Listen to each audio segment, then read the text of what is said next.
I met Duncan for the first time at a tasting with Caroline at Caroline's, and a friend of mine, Jackie, introduced us. And he was doing his Sauvignon Blancs and his border white blends that he was making at Cape Point. And the stories were already started there. And then I think through my wine journey, I've got to meet Duncan quite a lot. Very shortly after that, Duncan, where I think he'd already started his Savage Wines, which is the wines that we're talking about and we're drinking today. And I've managed to try and get some every year since 2014. I'm hoping that they're so popular that that Duncan doesn't have any stock left, and then I can sell back the stock as a vertical tasting to him so that he can remember how good his wines are.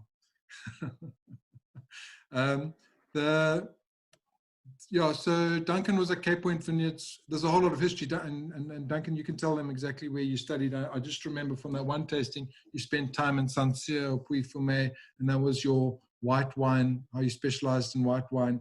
Duncan went to Elsenburg, and he did very well there. I think he came top, so if he was to wear his school uniform, he would probably have like stripes around the blazer. Also surfing. Where's your cupboard, Larry? Yeah, I struggled to make it to the pitch. No, I did. I just can't find my jacket, my blazer anymore. I was quite a good guy, I think. Got a bit of an AC/DC thing going there. Yeah, I know. I should bring out the guitar actually. But,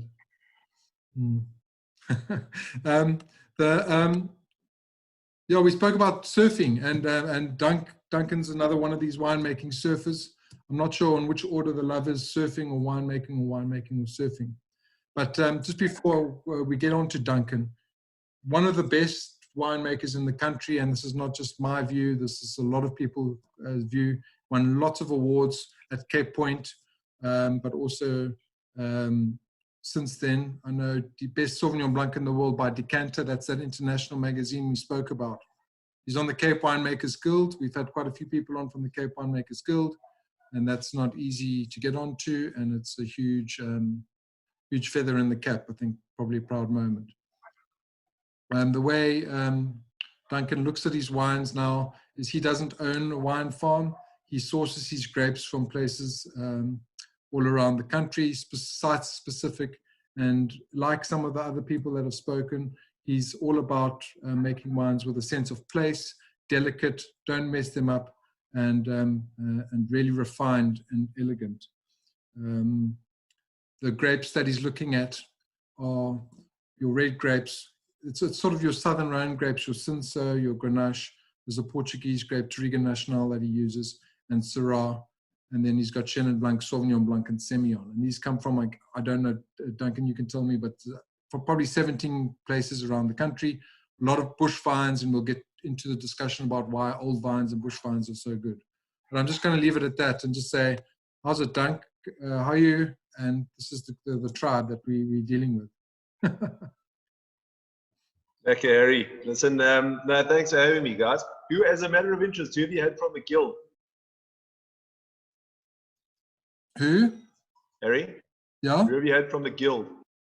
We had Andries from Paul Kluwer, and we had no, Ken wasn't from there. The last guy we had. Who? Ken Forrester? Yeah, Ken was there, but he wasn't from the guild. And then we had the guy from De Morgan's on. But did Ken talk to you guys? Yeah. Yes, yeah. Now, Ken is an absolute legend. He's when we've been up in Joburg. I mean, he's getting a bit old now, but yes, we used to go up to Joburg, and the lighties, like 10 years ago, we all used to think we could drink everyone under the table, and then we'd be hanging like dogs at the wine festival the next day at 8 o'clock, and Ken would rock up. He's already done 2 hours in the gym. Yes, he's a machine. He's such a good dude. Now, listen, it's really cool to be part of this, and it's when Harry phoned me and said get involved, it's really awesome for us. It's I hope you guys have all got some booze left, because if you haven't, then I'm sorry for you. I'll show you later. I got 40,000 bottles sitting here. It's have you all got? I saw someone drinking beer just now. So that's Mike. Mike always drinks beer. Okay, good. As long as you're drinking something, that's all that matters. Yeah, cool. So if you guys have had a couple of these oaks, then that's all good. I mean, I don't know how in depth you guys go and all that stuff, but I mean, we're not really gonna. Harry was doing such a good job of talking there. I thought he could have just carried on a bit. No, look, it's you know, our situation. The wine industry is a funny industry. There's lots of people that are a little bit up their own arses when it comes to wine. Wine at the end of the day is we drink it because we like it and because we like the way it makes us feel, you know. So it's actually quite a light-hearted sort of fun thing to do. But it is good to make sure that you're drinking good stuff. You know, I think life's also too short to drink bad wine, eat bad food, do all those kind of things. You know, it's really cool to open a nice bottle of something and just get stuck in. So as Harry said, you know, I cut my teeth. I've probably crossed paths with a couple of you before. I cut my teeth at Cape Point. Is everyone from LIATOC, Harry? Yeah, there's quite a, well, there's all around here. Fishhook. You can see the guys from Fishhook. They've got a certain look. They're there. And then we've got look, Holly there. Holly met you once and he asked you how he can learn about wine. You said make beer. And now he's got a whole batch of beer, which he keeps on showing us on this picture. Yeah, there's now listen, any kind of yeah. Yeah. Any kind of fermentation. What? Joe burgers as well, and we did have Joe some burgers. and we had some Americans at a point. Yeah. Yeah, we've got a whole heap of people from all over actually. Yeah. Okay, cool. No, well, that's like it. It's nice to sort of get an idea where everyone's from. So yeah, so I mean, for me, it was super cool because you know, Cape Point was like when I was studying at Elsenburg, it was an amazing place to study. I don't know if any, I mean, probably you guys, most of you haven't even heard of Elsenburg, but it's as a young English oak from Cape Town, the Boere, they bliksem you, eh? So we got there, and like after the first week, I thought, geez, this is going to be a bit rough. And by the end of the second week, I was standing there in my gumboots and drinking double brandies and Coke, and life couldn't have been better. So we drank a lot of brandy and Coke while we learned how to make wine, but we had a good time and we met really cool people. And it kind of is the base for what the industry really is. You know, I think a lot of the time everyone sees the side of the industry where there's lots of smoke and mirrors. But, you know, at the end of the day, it's just a bunch of people who love what they do. And we get to do cool stuff with guys like yourselves, you know, at wine shows. I mean, meeting Harry and all the other, you know, loads of guys at wine shows, which is cool. So the thing is when you get into this industry, I think that like with, you know, Cape Point was obviously a job. It was fantastic. I was always very nervous. I was going to get a job at a place in Tilbach, you know, like 150 k's from the beach. And then I ended up getting the job at Cape Point. So it was quite a nice situation. And was there for 14 years, which was really cool. I mean, I still live in that area. So it's, I'm one of the Fishhookers. So it's quite lekker, you know, we really enjoy it. But, you know, the thing is that with the wine industry, it becomes quite emotional. You know, if you're working for someone your whole life, it tends to suck. So we kind of like, you know, when you've got these wines in barrel that you've taken ownership of, you want to see them through as your own little babies. So what we did is, you know, my plan was always to do my own thing, and I had the opportunity of making a bit of wine while I was at Cape Point, which was cool. And then we left there a couple of years back. So I left there in 2016. I'd already started making a bit of the Savage wines, which was really cool. The problem with this industry is, you know, it's super emotional. So you get like emotion in business is a recipe for disaster. The farmers in Malmesbury, they reckon that if you dig a hole in your back garden and you burn your money, it's much better because at least you can see where your money's going. Because when you invest in the wine industry, it's like a bottomless pit. You just don't know where everything's going. But at least for us, you know, there are opportunities. Harry mentioned it earlier. You know, I don't have like this fancy long driveway with you know, this fancy gate and lined with trees and stuff. We've got a dodgily pink sex health clinic across the road from us in Salt River. There's lots of homeless people and prostitutes and drugs. And then you come inside and you're in a little winery, which is actually quite cool. So we do everything in Salt River. We don't grow it, obviously. So we're super happy in Salt River because it's not as trendy as Woodstock. So it's quite a cool place to be. It's a little bit more, you know, we like to deal with real people, and Salt River is filled with real people. So it's you know, it's quite lekker. We feel like we've got a place where we can build on and do something interesting. So yeah, so we started the business just making 2 wines, and just as a matter of interest, how many of you have actually had a bottle of Savage before? Yeah. Yes, we're a bit thin on the ground here, right? Oh, there we go. Nice one. Thank you guys. The other reason for the Savage was last week we doing the last tasting we're doing rosé, and she's not here today, I don't think. She was drinking Savage and she couldn't find a rosé, so she said, "This is lovely, this lovely Sauvage. It's delicious."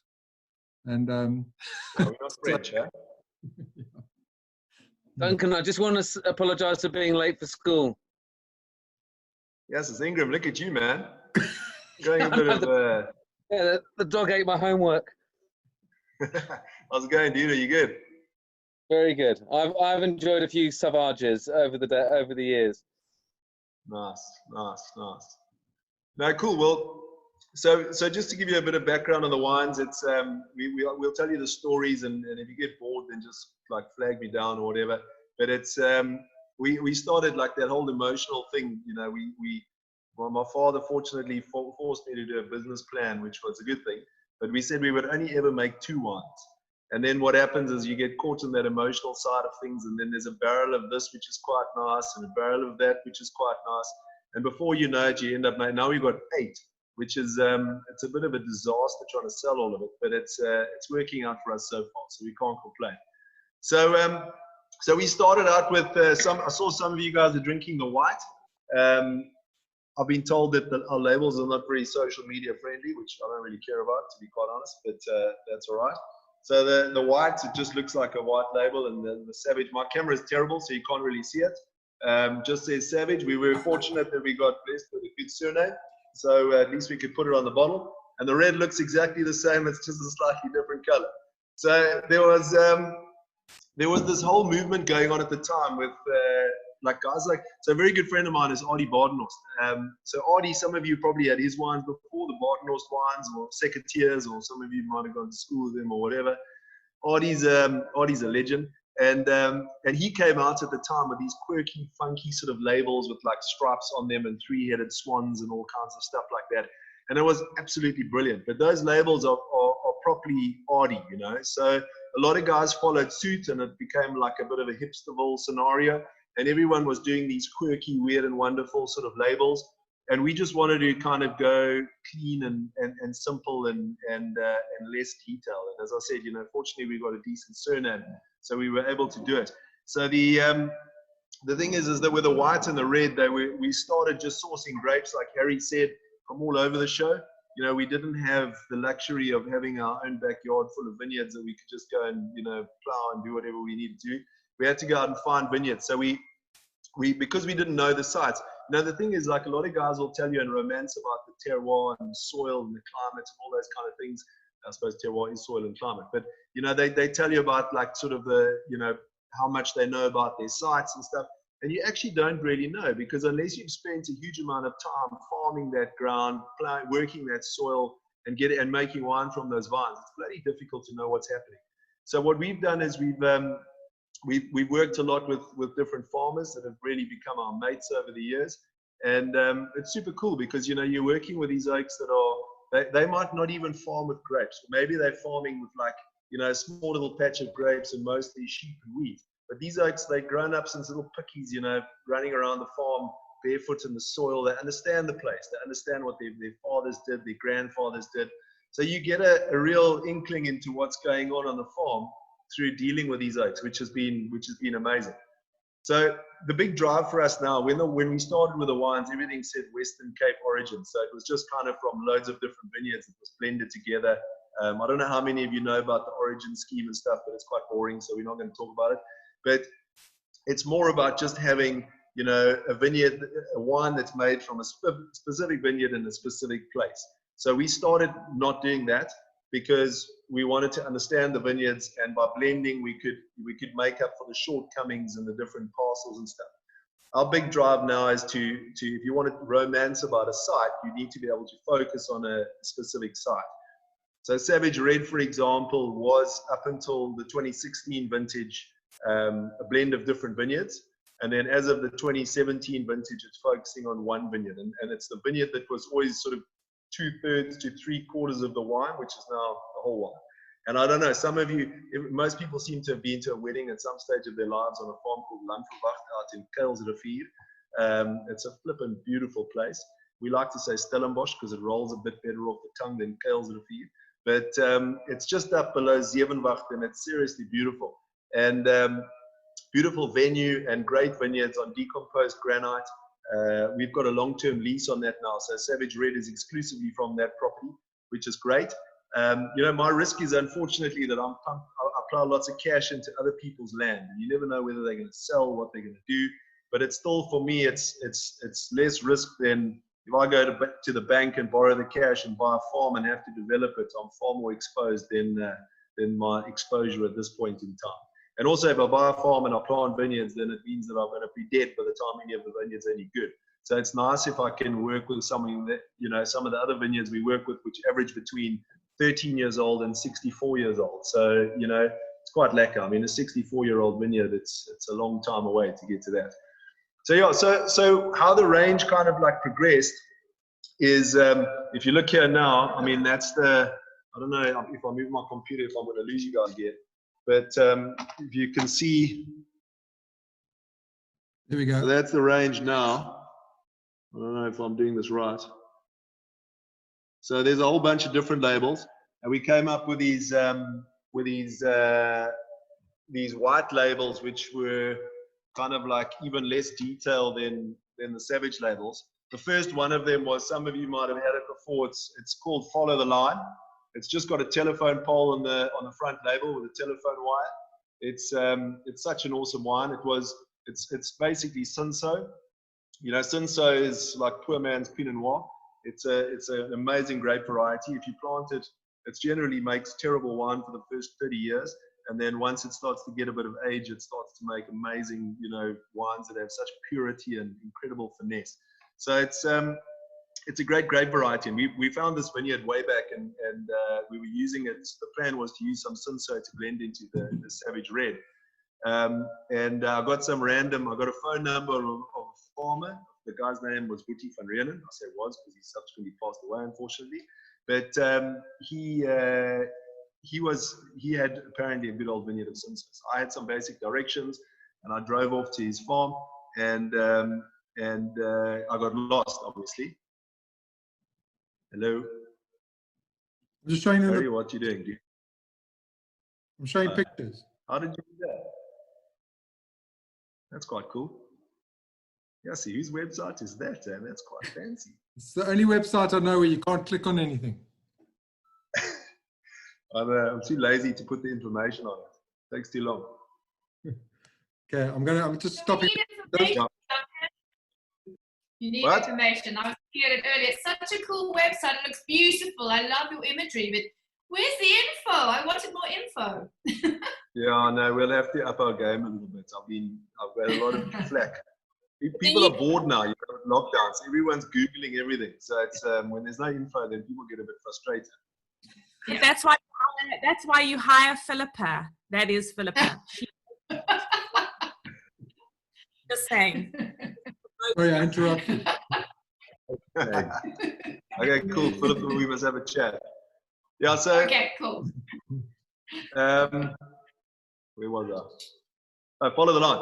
Yeah, so we had basic directions and knew sort of roughly where the farm was.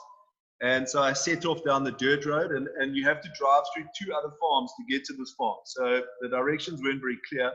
And I phoned this oak, and when an oak called Duncan Savage from Cape Town phones a guy called Boetie van Reenen who farms the sheep and wheat in Darling, they get a little bit suspicious because these oaks don't generally receive people. So I phoned him the first time, and he was quite friendly. And then I phoned him the second time, and he was a little bit less friendly. And then I phoned him the third time, and he was just nothing on the other end of the line. And I just suddenly heard, Duncan, volg die fucking telefoonlyn. And that was all it was, because the farm was basically at the end of against the ridge, right away from the other properties. And there was only a telephone line running along there was 3 dirt roads. And obviously the one that led to the homestead was going to have a telephone line. So I stopped the car. Like everyone thinks like the labels and the names of these profound sort of things, or the lyrics of a Johnny Cash song or something like that. It's not quite the case. We just couldn't say fuck on the label, so we had to just say follow the line. Excuse some of you that are sensitive to swearing, but it's a great story. And we stopped the car, took a photo of the telephone pole. My good mate, some of you might have dealt with a guy called Anthony Lane from Anthony Lane Design. He's now spent more time sunning himself on a beach in Greece than he does in South Africa, but he's a legend, and he's a great artist. And he drew all my drawings for me. I took the photos for him, and he literally drew it, banged it out in an afternoon, and we had a label. And that's how that came about. So meeting a guy called Boetie van Reenen on a farm in Darling, taking a photo of a telephone pole is what led to one of our best wines, and a great relationship. Boetie killed himself in a car crash, unfortunately. He and I became such tight mates. And he went fishing one night and had a few beers on the beach, which he shouldn't have done, and drove back to the farm and hit the only pole for 7 kilometers. So he wrote himself off, which is quite sad. But we had a good few years. I have to tell you a story about Boetie just because I can. You don't have to listen if you don't want to. But Boetie had heard this rumor about, he was actually quite cool. He didn't really drink a hell of a lot of wine. He drank a lot more brandy and the occasional beer. And then he made wine the one year with a little bit of this vineyard and another vineyard, a Grenache vineyard on his property. And the wine was delicious. And then he decided the next year that he had heard of this variety called Ruby Cabernet. And there's a reason why most of you haven't heard of Ruby Cabernet, because it's crap. And he's never had Ruby Cab. He's never had Ruby Cab along his border fence. And he thought, hang on, this sounds very romantic. I don't think he was thinking about romance, to be honest, because he normally just thinks about shooting things. But this Ruby Cab was along the fence, and he had to wait right until the end of his harvest before he could pick it, because he didn't have time to do anything. So he picked this Ruby Cab like mega ripe, like 15.5 alcohol, 16 alcohol. And he made it in his garage, which was awesome. But then someone had told him about this coffee pinotage phenomenon. Some of you might have heard like Dimas Fontaine, all these guys did these coffee pinotages and stuff like that. And the way they do it is they use like wood chips and staves, and they toast. The stuff's like this, the chips and the staves are toasted and then ground up, and then they add them into the wine to give it that sort of mocha, woody, coffee sort of character. And Boetie thought this, he phoned the Oaks at Darling Cellars, and they gave him this recipe and said where you can get the chips and the staves and stuff. And then Boetie said, not a chance. So he drove down to Darling and he went to the local shop and he bought a value pack of Recoffee. And he just poured the whole value tin of Recoffee into the barrel and gave it a stir. And that was Boetie's Coffee Ruby Cabernet. It was the most disgusting wine I've ever tasted in my life. But he was so proud of it that every time we went to the farm, he would fill your glass, like the meniscus was like sort of flirting with the top of that glass. And you had no choice but to drink it because it felt so bad for it. It was a shocker. So if any of you want to make coffee pinotage, don't use Recoffee. That's all I can say. Anyway, so then we started with a couple of other wines, and they all they came about sort of organically in many ways, because Follow the Line was obviously, we loved that vineyard so much, we wanted to make, instead of blending it away, we wanted to make Follow the Line. And then the same thing happened with Thief in the Night, which is this label, the one with the fence. So Thief in the Night was came about because we also were working with the Savage Red with Grenache, and Grenache is amazing grape variety. I mean, I don't know, a lot of South Africans don't drink a hell of a lot of Grenache. It's often blended, but geez, it makes good wine. It's fantastic. It's one of the world's most. Pardon me? We did the Ken Forrester Grenache, so that. Oh, is it? Okay, cool. Ken probably worked in the Pekingese Kloof. Ken was in the Pekingese Kloof for years. I don't know whether he still gets it from the Pekingese Kloof, but the Pekingese Kloof for Grenache is amazing. It's hot in the day, cold at night. It's about between, let's say, 500 and 770, 800 meters above sea level. And it's got very high solar radiation there. So solar radiation is basically, if you had to walk around in your Speedo, you'll burn very quickly. And it's very interesting because for those of you who've been fortunate enough to go to Europe and spend some time in Europe in summertime, when you cruise along the beach there, you don't really burn quite like you do going for a stroll on Fishhook or LIATOC or something like that. The sun in Cape Town is hectic. And for some reason, Grenache is quite happy with that dynamic. He quite likes it. So up in the Pekingese Kloof with that quite big diurnal shift and that sort of dynamic with the solar radiation, it just really, really works really well for Grenache. So what we do is we don't just pick, it's not only Grenache, it's, hey Rebecca, how's it going? Welcome, welcome. It's not only Grenache, it's got some Cinsault and some Syrah in. And the idea is it's one property called Particle Boerdery. There we work with guys, Billy and Erasmus van Sail. They're two brothers, obviously. They own, like, it's a massive farm, massive. You know, like around Stellenbosch, it's just these small little places. Billy and Erasmus boer groot. And they've got lots of rooibos tea. It's quite interesting. Rooibos tea, stone fruit, citrus. They bought a new farm and planted some citrus, 120 hectares in 2 years. If they mess around, they've also got 2,000 hectares of the Pekingese Kloof under rooibos tea. And it's quite interesting because rooibos tea, most of you will have drunk or drink rooibos, and it's very proudly South African. And it's quite interesting if you look at like rooibos and where it grows relative to and Grenache where it does best. Grenache is like, grapevines are like weeds, they'll grow anywhere. But obviously in terms of what makes the best grapes, these specific areas. So Grenache really digs where rooibos tea grows. And it's often quite sandy soils, you know, quite hot, quite dry, quite arid.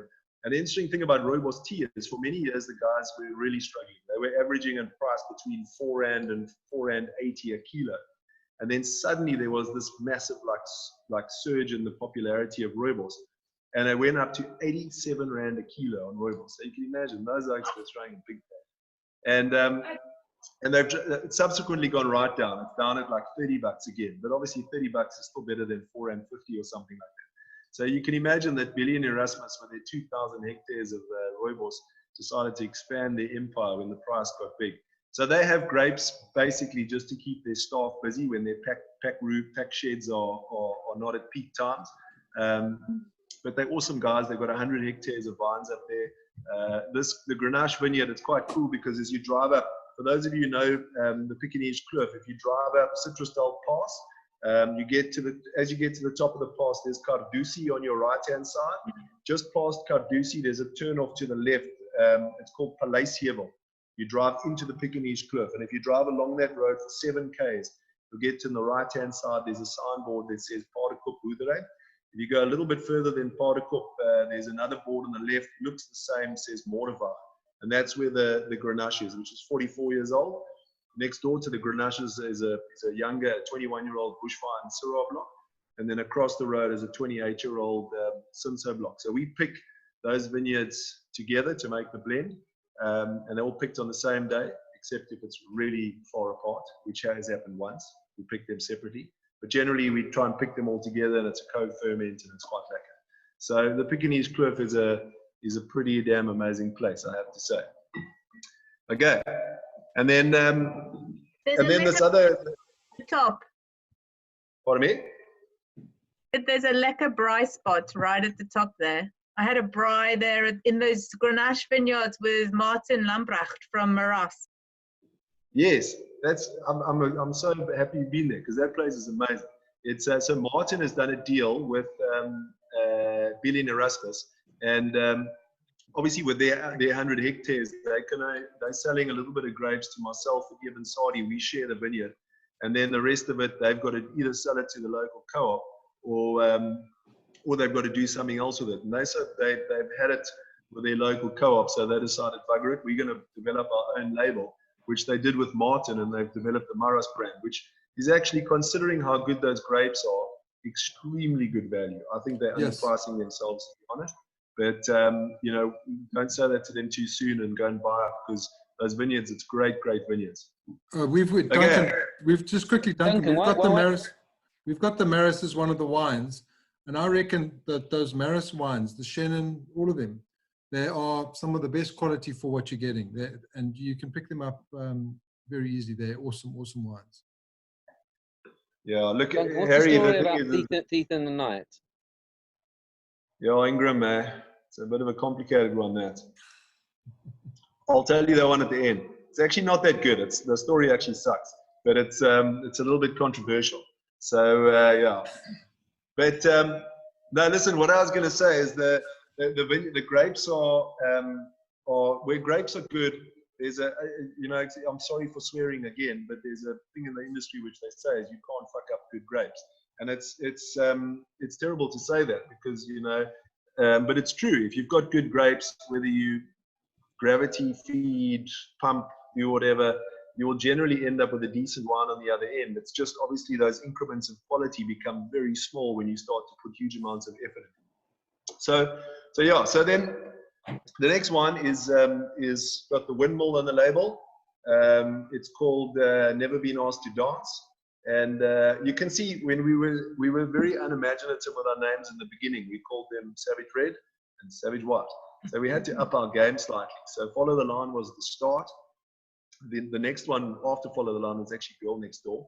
I must actually tell you about Girl Next Door. So when I was at Cape Point, we had Old Sabrant did the development at Stonehaven Estate, and you know what it's like. Anyone who's in development knows that I sort of make more cash, obviously. So what the guys did is instead of just doing nice roads and a nice house and everything, a nice infrastructure, they planted a vineyard and some olives, and then they call the roads Cabernet and Merlot and Petit Verdot and things like that. And then everyone thinks, ooh, let's spend 200,000 Rand more per plot. So that's what they did, and then they planted this vineyard, and then no one had any idea how to farm the thing. So the oaks were like, okay, cool. Everyone had bought houses around it. We're like, well, what do we do now? It looks like a weed patch and not a vineyard. So they brought me the grapes the one year, and it was the most terrible looking grapes you could ever imagine. They had mildew, bird damage, everything under the sun.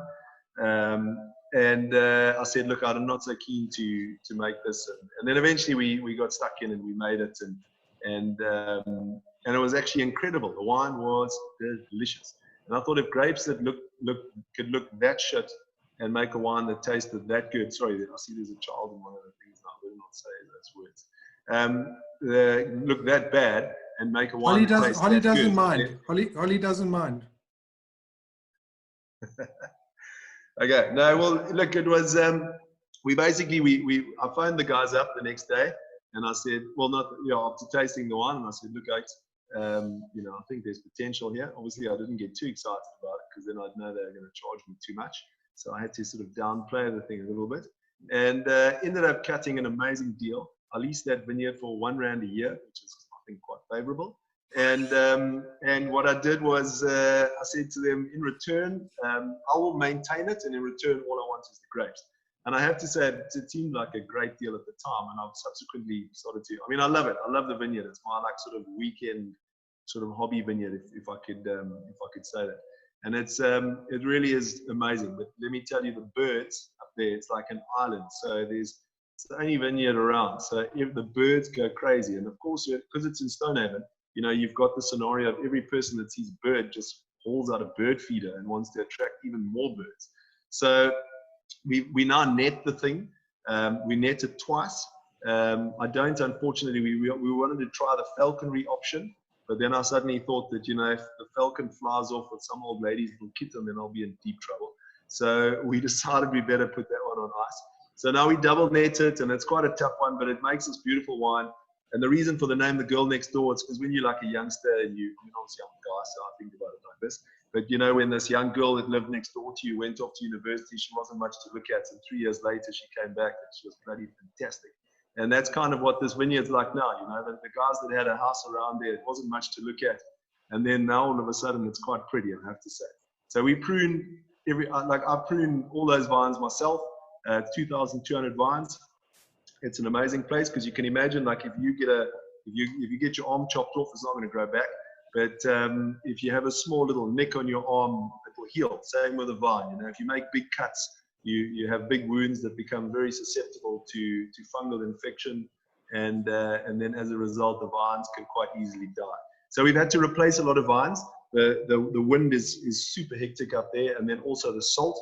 We haven't analyzed it. We just licked the leaves, and they tasted like salt. So we knew that there's a lot of salt. And if you get in your car in the mornings after the southeast has been blowing, there's always a bit of salt on the windscreen. So we thought with the label with the girl next door, we put a tree just to show the wind. And for those of you who know LIATOC very well, the main road down at the bottom of LIATOC, there's that open piece of ground below Cape Point. There's, I think, 2 or 3 trees there. And you'll notice I tell everyone it's a tree next to the vineyard, but there were no trees around that vineyard when we started off. So I had to cheat a little bit and get a tree from LIATOC. So I drove past this tree many times when I was at Cape Point. So if you drive along the bottom there, you'll see them. There's 3 of them, I think. They're super cool. But I'm right, Duncan, I'm right in saying that that block took huge strain because, you might have even just said this now, but huge strain because of the wind until someone built up a house which blocked the wind. And then this vine that was stressed for its whole life now became the girl next door. Yeah, so that's exactly it. I mean, it's surrounded by houses now, which gives it a bit of protection. It makes a huge difference. We put some wind nets up as well just to make it a little bit more viable. And it's cool. It's an amazing little vineyard. I've got a long-term lease on it, as I said, and we're hoping that we can make that vineyard something super special, in the years to come. It's I think the first one, 2014, was pretty solid. The 15, I think, is a lovely wine, but we had to pick it super early because the birds were killing us. We didn't make a 16. The 17, if you've got the 2017, there you go. Harry's drinking some It is 14. flipping. It is so flipping amazing. It is so amazing. We still called it Syrah in those days because we hadn't thought of the name yet because the vineyard still looked terrible. But no, look, it was it's a super amazing wine. The 2017, I think, is the best we've made. It's a beautiful wine. The 2018, I think, is delicious. It's a little bit more savory, shows a lot more of that sort of black olive, a bit of that fynbos and quite a saline character. When they planted it, it's quite interesting because with the water crisis, we had to sort of look at the whole thing in terms of how we handle water. And that vineyard was planted, because it was in a property estate, it was planted with a municipal water connection. So you can imagine I would have got shot by people in the estate if I'd cranked open those valves. So we had to wean that vineyard off water. And we want to do that anyway. Most of the vineyards we work with are dry land. So we weaned that vineyard off water. And as a result, in 2018, we had a very, very small canopy. So a lot of exposure to the salt and the elements. And the wine it's a low wine, but it's quite different, quite savory. And then 19 again has got all full of that perfume. We had a bigger canopy. We trucked in 100 cubes of mulch, and we mulched the living daylights out of that vineyard. And now you must just see how well it's reacted. Composted mulch, it's like magic. It's like magic. It's amazing. Vines just love it. Anyway, so the next one is called Never Been Asked to Dance. You can see it's got the windmill on the label. I don't know, the picture's not very clear. But this one was meant to be a Claret Blanche, which is a great variety from a vineyard in Valiesdorp. And Valiesdorp, as many of you know, is very much more apple focused than that. But this oak that I work with there is Steph Roux. He doesn't really care about grapes. He's got a few grapes because his dad planted them, but he just wants to farm with apples. So we buy some Semillon from Steph, and he's a great guy. And then we happened to stumble upon this Claret vineyard of his that he didn't even tell us about. 54-year-old Claret that had never been into a bottle, a barrel, a tank, or any kind of container on its own. The way the oaks were working at the Valiesdorp Co-op was literally start at the one end of the valley, and if it's white grapes, pick it all the way to the end. No, I mean, I don't do that anymore, but it was how it was in the old days. I don't want to paint Valiesdorp Co-op with a bad brush. They're good guys. And then they would come back the other end of the valley and pick all the red stuff. So it was just picked with bloody everything. And as a result, you've got this amazing old vineyard that's never really been able to show itself. So I was telling the story. It pains me to say I got the name from an Aussie, but he's a good Aussie. His name is Justin Knock. He's based in the UK. He's a master of wine, and he's do you know him, Philippa? Yeah, he's a friend of mine. I used to work with him at Southcorp. That's so funny. Serious? Yeah. Yes, he's a legend. Yeah? What a good Great dude. guy. Yeah. Yeah, no. Yeah, no, he's an amazing dude, and he knows his wines, and Justin's he's a good dude. So he says, "Oh, mate, so she's never been asked to dance." And I was like, geez, Justin, that's a great name. We have to use that. So he said, okay. So he gets a case of wine every year. But we used it, and then what happened was we picked the first vintage for the first time. We picked the 2015 vintage of the Claret vineyard. We worked it for 2 years, and then 3 days after we picked the grapes, the farmer phones me and says, Duncan, jammer om vir jou kak te hoor, maar ons het die wingerd uitgetrek. And I was like, geez, Steph, come on, man. Can't pull it out now. We've been putting all this effort into the thing. And then he said, no, look, we've got to plant apples, and that's the story. So anyway, that came to a grinding halt, and we had a good name, but we had no grapes. And then I stumbled onto, in 2017, I was crushing with mates before I bought the building that my wineries in. I was crushing with mates, and that's great because you're in someone else's cellar. There's 3 winemakers working together, drank lots of beer and talked lots of shit and had a great time. And I was staying on the farm next door and happened to stumble on this really old block of Chenin that they've got. They've got a lot of Chenin on the farm, but then there's one block that was basically being earmarked for being pulled out. 64 years old, a third of the vines are dead. It's the complete opposite of the Claret vineyard. It's been through about 10 winemakers. It's been into bottle about 100 times. It's a real slut of a vineyard, if you want to call it that. I'm sorry, I've been told I'm not allowed to say the word slut, but I said it twice actually. But we basically now with that vineyard, we worked really hard to replace the dead vines. We've replaced them with mostly Chenin and a few other grape varieties as well, so we can still call it Chenin. It's amazing to see the progression of this vineyard. You know, all the vines that we replaced are growing and will produce in the next 3 years. But we want to, within the next 5 years, have a fully producing, beautiful old vineyard. And you know, it would have been much easier to pull it out and start again. But as I said earlier, you can't replace. I mean, where am I going to get a 64-year-old vineyard again? As I said, I'll be long dead before it gets to that. So we're trying to work with what we can. It's owned by a lady called Agnes de Vos. Tony Agnes is amazing. She must be 84, 85. Still drives her bakkie, her Suzu bakkie around the farm and cucks everyone out. And she's amazing. And yeah, so Agnes is awesome. She's allowed us to do all these cool things in her vineyard, which is great. And that's never been asked to dance. We've had a few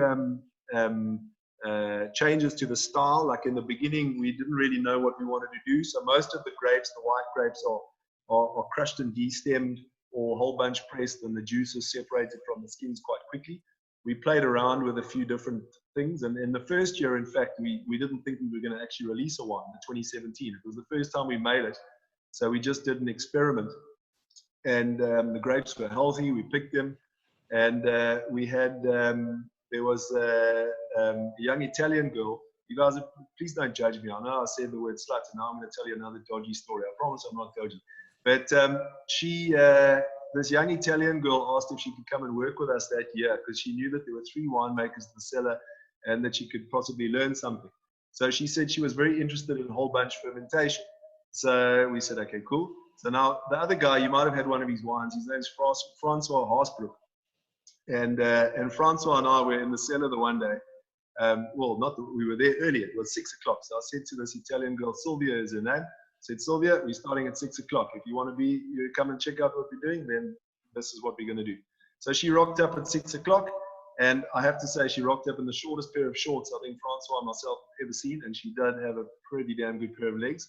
So we were now sitting with all these grapes in the cold room. And we decided, well, this might just be, Francois nudged me and said, Duncan, this might be your opportunity for a whole bunch ferment. So it wasn't a lot of grapes. It was only 1 ton. So we tipped all the whole bunches into the open fermenter. And Sylvia proceeded to foot stomp them in her short shorts while Francois and I stood back and admired the spectacle. And that was how the first vintage of Never Been Asked to Dance came to market. So a lot of people think that, you know, wines, it's like all this profound, you know, standing over a barrel and tasting and agonizing over this blending decision. Most of it just happens by chance. And I think the best wines actually are those ones that happen by chance like that. So, you know, we've subsequently, in the following year, we didn't have Sylvia, so we didn't whole bunch. We pressed everything. It was also, we had a bit of bird damage, so we had to kind of change the style a little bit. And we've also kind of figured out now what the vineyard likes. But that 17 is quite different to all the other ones you've made, and that's bloody beautiful. If you get an opportunity to try the 17, we only made 1,000 bottles. It's delicious, it really is. Anyway, okay, so The other one, let me think. Yeah. So then, are we there yet? Is the wind turbines. Some of you have seen these. It's a picture of the wind turbines out in Caledon. I know any wind turbine or whatever you call them looks like a wind turbine. So Caledon is, you know, it's like whenever you drive the N2, it's like Caledon. I always find when you pass Caledon, you see those turbines, you feel like you're leaving Cape Town. You know, normally you're going on a surf trip or you're going up to Malchus or whatever, but you feel like you've gone out of Cape Town. So it was for me quite a, you know, I love that Malchus property. If any of you get to buy the wines at David Trafford, you must, because he's a great guy. He's got the dry sense of humor. He's such a legend. I said to David, but he's such a nice guy. I said to him, I went there for the first time, and the place is incredible. It's like some of you might go and spend time up there. It's I mean, Malchus, the Breda River. You know, there's only one vineyard there, and that's the Seine vineyard, which is in Malchus. It's close to Le Montagne. He does a field blend, Duncan. He does a field blend there. Yeah. He's got lots of good stuff. So I went there the first time, and it was it's amazing. It's river pebble on shale. There's no soil. If I gave each of you a bucket and said, go and fetch some soil, you'd be gone for the day, and you still would come back with not a full bucket. It's a really challenging area. It's maritime. It's 15 minutes away from the beach. It's along the Breda. And I fell in love with the place. And I said to David, yes, David, please can I buy some grapes? And he said, no. And I was like, come on, David, are you sure? And he said, oh, okay. And that was the deal. So we got some vineyards in Malchus, which is great. So it's a Touriga Nacional vineyard and a Syrah vineyard right next door to one another. We pick them together. It's a co-ferment again. So the grapes come in and we just mix everything together and off it goes. It's probably the most angular or slightly awkward wine in the range. We don't make a lot of it. Touriga Nacional is a real beast. It's a Portuguese variety. It's quite tannic and it's quite big and powerful. And are you from Portugal, Natalie? Okay. Portugal's a great place. They make some amazing wines, some quite rustic old styles, and some really, really good stuff. But Touriga was mostly used for port. And I mean, these days, you know, if you think about how many people are drinking port, I mean, just as a matter of interest, how many of you guys actually drink port regularly? Most people, yeah, okay, there are a few of you, but I mean, you know, that stuff is, it's amazing. It gives you a hangover from hell, but it's amazing. It's, and you can imagine the thing is with port these days, like in the old days, you know, when you had like a schwanky dinner somewhere in the UK, you know, and all the lords and ladies got together and opened their wines. You know, they would have a welcome. They'd probably drink champagne or white wine at the start, which would be like 11.5, maybe 12% alcohol. They'd go into a bottle of claret or whatever, you know, a bottle of Bordeaux, which would have been 11.5 or 12%, maybe 12.5% if it was a lot. And then they'd drink port and Madeira and sweet wines of Sauternes and things like that. These days, you rock up, the white wine's 14%. The red wine's 14.5%. By the time you open the port, everyone's hammered already. And then you got a hangover from hell the next day. So people steer clear, which is actually quite sad because great port is incredible. And I mean, South Africa has some fantastic examples, but when you drink the real deal from great producers like, you know, the Symingtons some of you might have had the Graham's ports or, you know, there's just so many of them, but are incredible. I had the privilege of going to Graham's and tasting way back, and it was fantastic. I mean, there's such history in that place. It's incredible. And then you go to the island of Madeira. Yes, I don't know if any of you have been to Madeira, but I really want to go to Madeira.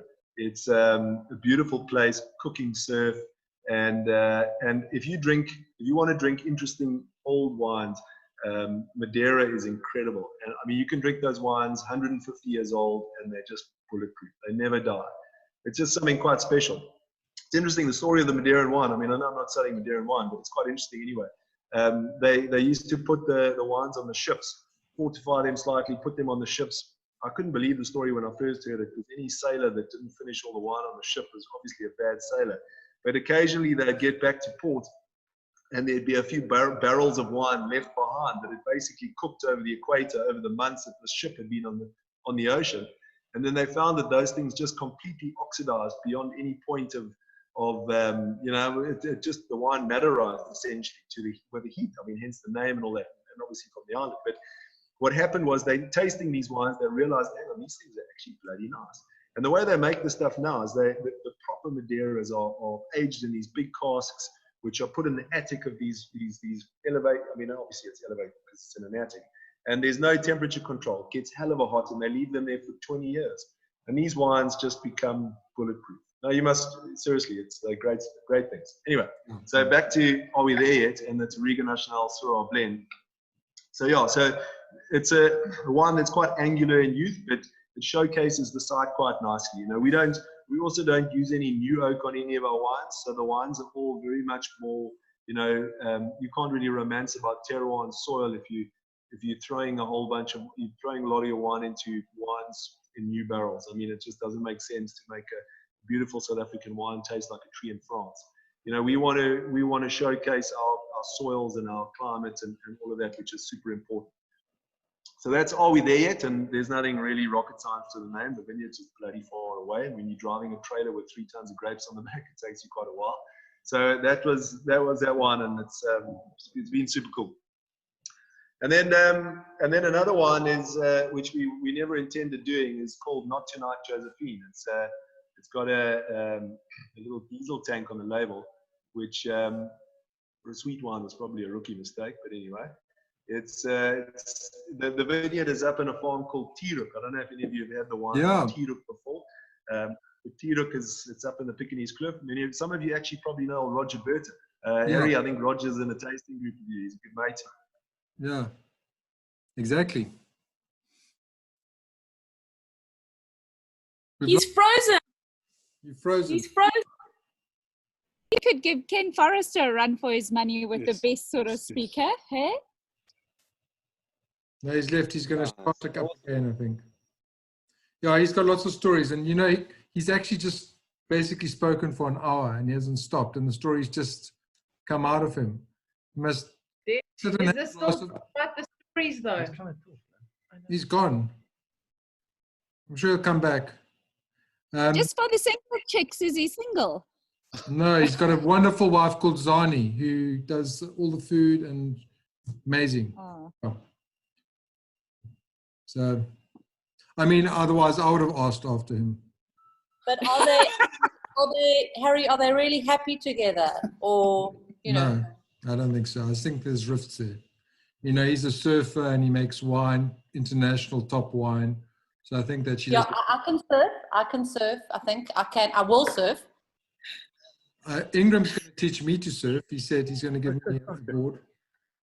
So he's unmarried. Not married. I think we should all go for surfing lessons. Yes. Is that Rebecca Klein Carly? Carly can surf. Yeah.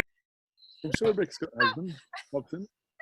Harry, I'm feeling sorry for you. You've been here for 5 weeks and no one's ever asked you if you can surf. Yeah, thanks. Everyone's asking if you're happily married or if you're single.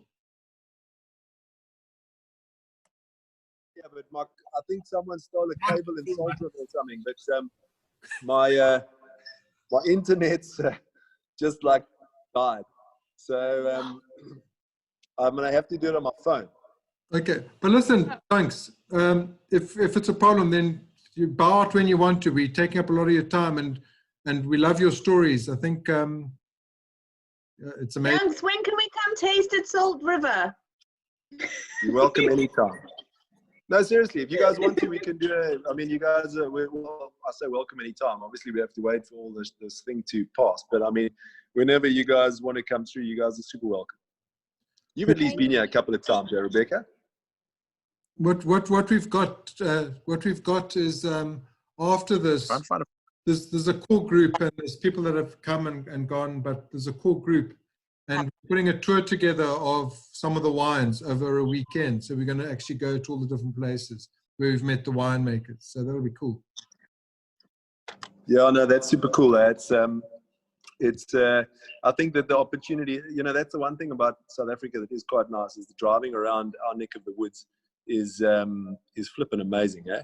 Why can't you see everyone if you do it on your phone? Sorry.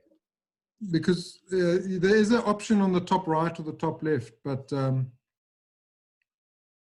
Harry, shit. we also happy to have surf lessons in between. Yeah. So, Have what lessons? so everyone wants A to surf surf so lesson. that they can. Everyone wants to surf now, and I know Ingram's a surf coach. Not a very good one. As long as you're having fun, that's all that matters.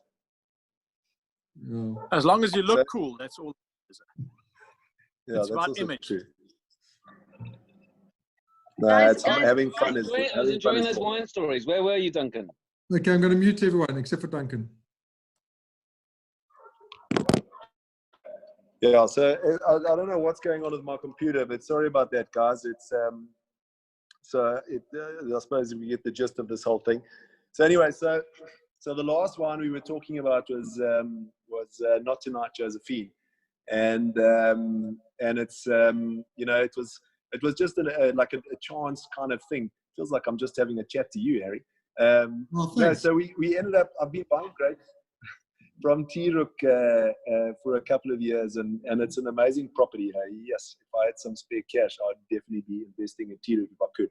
It's a brilliant property, and it's you've got elevation at 770 meters above sea level. The soil is mostly sandstone. It would be nice if it was granite, but it's mostly Duncan, sandstone. that's Shelley's property. Yeah, that's an amazing property. So I've worked with some different varieties there, and then we looked at this bit of Shannon. I thought of the guys weren't using their drying racks for the straw wine, and I said to Shelley, shit, if you guys aren't using this, maybe we can do a deal here, and we bought a bit of Shannon. She was trying to flog a bit of Shannon, and it's Shannon from an unassuming vineyard, sort of on the flats in the bottom of the farm. So it gets really cold at night time. And it's nothing, most people would, want to spin the story of this, 60-year-old mold bush vines and stuff. It's trellised Shannon. It's not much to look at. If you're just going there looking for great grapes, it's not this most amazingly beautiful sort of profound vineyard. But what it does have is it has massive acidity because of where it lies in the valley floor. So I said to Shelley, I want to try some of that, and I want to make some straw wine. So every year we generally make like some kind of experiment of some description.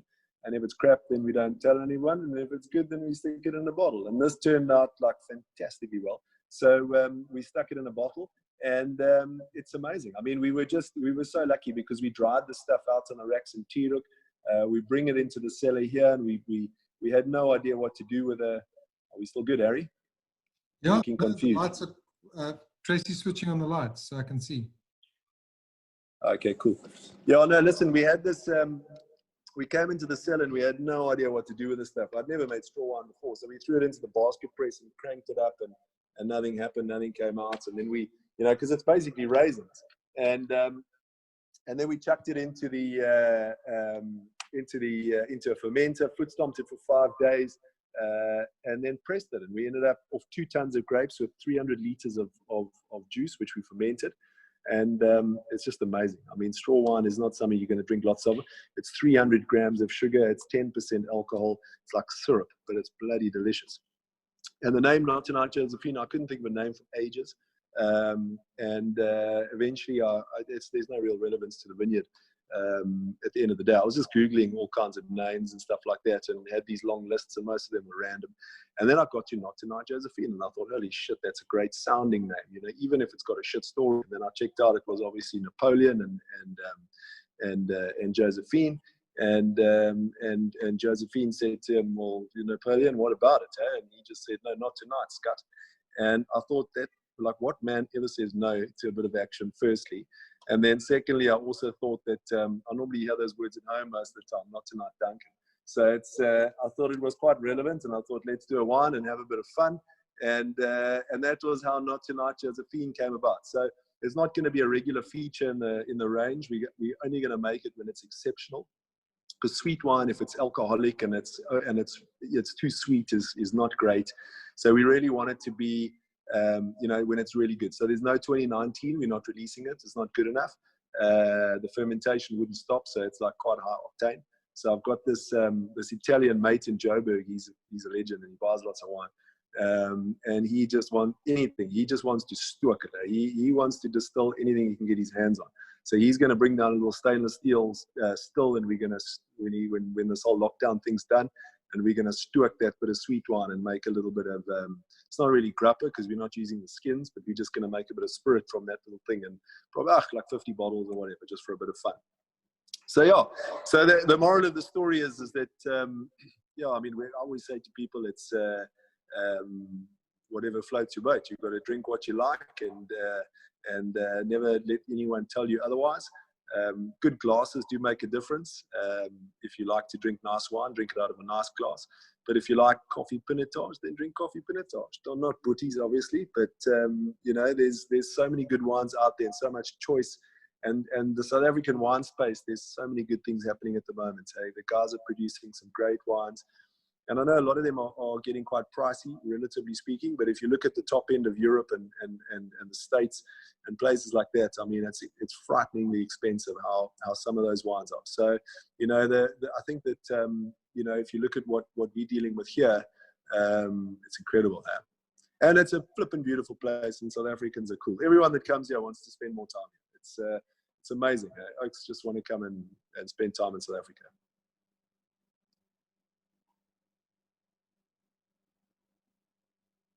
I can't hear you. You're on mute. I'm so good at IT that as I started speaking, I muted myself. But the question, so one of the best Sauvignon Blanc, I can't remember if it was a Sauvignon Semillon, was that, and Bex is on here, so she's from Woolies, was that signature collaboration with Alan. And I bought, yeah. Bex sent a text that says you can buy 2 and you get a discount. So I went and bought. And flip, that was a nice wine. Yeah, listen, it's that was. I mean, those wines. Alan's a great dude, and you know, it's being able to do those projects with Woolies has been fantastic. I mean, it's we did a lot of them. I mean, with the limited release Sauvignon we did with Cape Point, with I think we did, I don't know how many vintages, but there was quite a few of them, and the wines were solid. It was made from those vineyards. We bought in some grapes from Durbanville occasionally. When productions were low, because obviously the wind knocked things at Cape Point quite badly, but mostly from those bottom vineyards. As you look up the farm, the vineyards below the manor house in the middle of the property was what went into those wines, and they're super solid. No, look, I mean, it's you know, everything has its. So like if you look at Darling, everyone raved about Sauvignon, planted Sauvignon. What happens there, if you look at it now, like I think Darling for Cinsault is beautiful, because if you drink Follow the Line, it's not just like the strawberries and cream red fruits that you would expect of Cinsault. There's this element of rose water, which is so beautiful in the wine. It's just this perfume, which is beautiful. If you look at Elgin, the oaks, you know, when apples were terrible many years ago, they ripped up apples and planted Sauvignon. You know, Sauvignon is great, but you can only reach a certain price point, and the sites generally need to be something special, I think. You know, so Cape Point's got wind, it works with Sauvignon. If you look at Elgin, they don't really have the wind, it gets nice and cool. But if you look at what works there now, Chardonnay. So slowly but surely, guys are starting to realize, you know, Chardonnay there is great. Grenache and the Pekingese Curve's amazing. Cinsault and Darling, Cabernet and Stellenbosch, Pinot Noir and Chardonnay and Himmel and Ardor. It's kind of starting to work out quite lekker, which is awesome. Do you know what's really interesting is that, and I mentioned this on Saturday when we had our last tasting, is when you have the winemaker on and when you have the wines and we're talking about the wines, you actually get, it's not just the individuals that are the personalities, the wineries or the names, so Savage Wines or whatever, they've got personalities. And you walk away, and after we've done now, this is the 12th one we've done, and you'll have 12 different personalities, and that's so awesome. And we're not talking about one specific wine or one specific person, we're talking about a range or a brand or I don't know, and that's flipping amazing. Yeah, look, it's cool. I mean, it's the industry is quite special in that sense, and something that one of you mentioned just now, something about like the natural thing and stuff. Look, you know, if I can say something about that, the natural thing, it all just depends. You know, it's different strokes for different folks. I remember if we all did the same thing, then it would also suck. You know, so it's everyone does different stuff, and that's what makes wines interesting. You give the same grapes to 3 different people, and they'll make you 3 different wines. It's just kind of how it is. I do think though that the like the natural vibe, like these days, there's a lot of guys that will tell you long stories about natural wines and all that kind of stuff, and then often what happens is the vineyards they're using are not even organically farmed. So there's a lot of smoke and mirrors, like I said in the beginning, that goes into selling anything, whether it's wine or toothpaste or whatever. But you know, wine more so, I think, because of the emotional element in the product. But I think the thing is that if you look at, like, it doesn't have to taste funky and weird to be deemed a natural wine. Like, our wines are all natural wines. They just get a bit of sulfur added to them. We don't add anything else in the winery. We don't add any yeast. We don't add anything else. Everything comes in. It's literally, you can go to Woolies tomorrow. You can buy a whole bunch of like a box of grapes, throw them in a bucket, stomp a little bit on them, and it'll turn into wine. It might not taste very nice, but it'll turn into wine. It's really that simple.